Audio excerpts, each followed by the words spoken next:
Hoje estou trazendo mais uma receitinha para compor a playlist de receitas da minha mãezinha.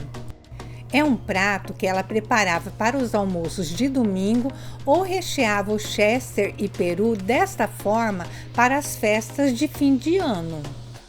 Então, vem aprender comigo esse prato perfeito, super saboroso e repleto de boas recordações. Lembrando que a lista completa dos ingredientes e o link da playlist estão aqui abaixo na descrição do vídeo. Primeiro, coloquei o sal, que é a gosto, no copo do liquidificador. Eu coloquei 2 colheres de sobremesa porque o meu frango pesava aproximadamente 1,8 kg. Em seguida, adicionei a pimenta do reino, que também é a gosto. Entrei com 1 colher de sopa de colorau, com uma pimenta a dedo de moça sem as sementes, com uma cebola que cortei em 4 partes, com 1 colher de sopa bem generosa de alho amassadinho, com 1 colher de sopa de mostarda amarela, com 2 colheres de sopa de maionese, com 1 latinha de cerveja 269 ml, liquidifiquei até triturar todos os ingredientes. Em um saco plástico de uso culinário, coloquei 2 raminhos de alecrim. Coloquei o frango dentro do saco com o peito virado para baixo. Despejei o tempero da marinada liquidificado anteriormente. Coloquei mais um raminho de alecrim por cima. Retirei todo o ar que estava dentro do saco plástico e amarrei o saco plástico. Daí fui massageando para o tempero envolver todo o frango de forma homogênea. Deixei repousar na marinada, armazenado na geladeira por no mínimo 12 horas. Passado esse tempo, coloquei o frango em uma forma. Em seguida, misturei o fígado de frango e a moela. Coloquei um pouco da marinada para temperar os miúdos.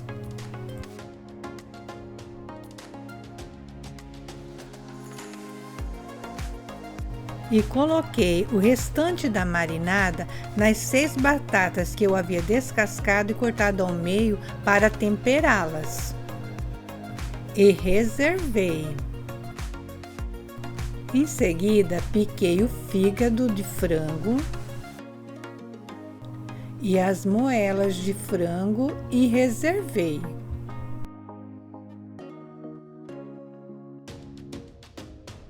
Em uma panela, coloquei um fio de azeite de oliva. Assim que o azeite esquentou, entrei com o fígado e a moela de frango. Espalhei bem e deixei fritar sem mexer. Somente quando secou o líquido dos miúdos que eu comecei a mexer. Essa é uma dica importante porque quanto mais mexemos, mais líquido os miúdos vão soltando. Deixei fritar até criar aquele fundinho marrom no fundo da panela, que vai trazer muito sabor para esse recheio. Daí eu entrei com 1 cebola picada e baixei o fogo do fogão. Daí então eu tampei a panela para abafar a cebola, para ela soltar o líquido e deglaciar o fundo da panela. Durante o refogado da cebola, se for necessário, a gente coloca uns pinguinhos de água quente para deglaciar o fundo da panela e não queimar, pois se queimar pode amargar. Quando eu dava os pinguinhos de água, eu raspava o fundo da panela para desgrudar todo aquele fundinho marrom dela. Deixei refogar até a cebola murchar e começar a criar o fundinho marrom novamente no fundo da panela. Adicionei uma colher de sopa bem generosa de alho amassado. Temperei com sal, que é a gosto. Só é preciso tomar um pouco de cuidado porque a marinada já tinha um pouquinho de sal.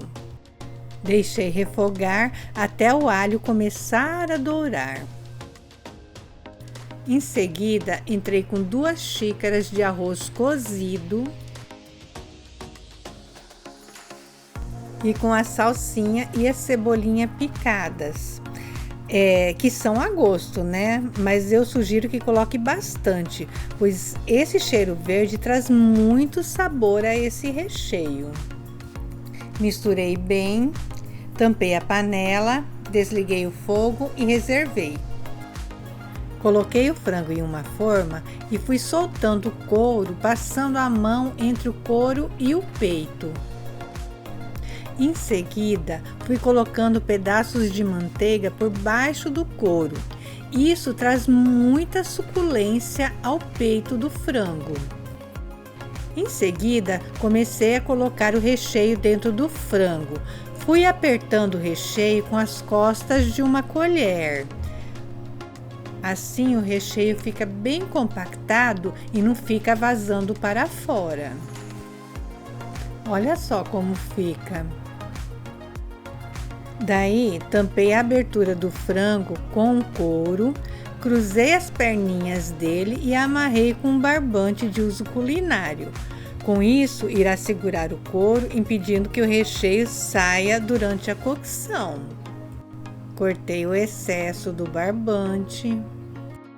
Prendi as asinhas com palitos de dente. Assim as asinhas ficam esteticamente perfeitas, ficam grudadinhas no corpo do frango. Olha como fica, perfeito. As asinhas não ficam abertas depois de assadas, né? Coloquei as batatas em volta do frango. Despejei a marinada por cima das batatas. E coloquei pedacinhos de manteiga por cima do frango. Cobri com papel alumínio com a parte brilhosa voltada para baixo. Vedei bem para não sair o vapor durante a cocção. Dei umas puxadinhas para cima no papel alumínio para não ficar em contato com o frango e não ficar grudado, depois retirando todo o couro quando a gente tira o papel alumínio. Coloquei mais uma lâmina do papel alumínio para garantir que não vá rasgar e sair o vapor durante a cocção. Levei ao forno pré-aquecido a 200 graus e deixei assar por 2 horas. Reguei o frango com a gordura liberada durante todo o processo de cocção. Retirei o excesso de líquido da forma e voltei para o forno até dourar o frango. Servi o frango assado e recheado com o restante do arroz com miúdos que sobrou e com as batatas assadas. Um prato único que fica super apresentável, delicioso, além de super fácil de preparar. Então, não perca tempo, faça e venha aqui me contar como ficou. Gostou desse conteúdo e quer contribuir com o crescimento do canal? Se inscreva, curta, compartilhe e ative o sininho para não perder nenhum vídeo.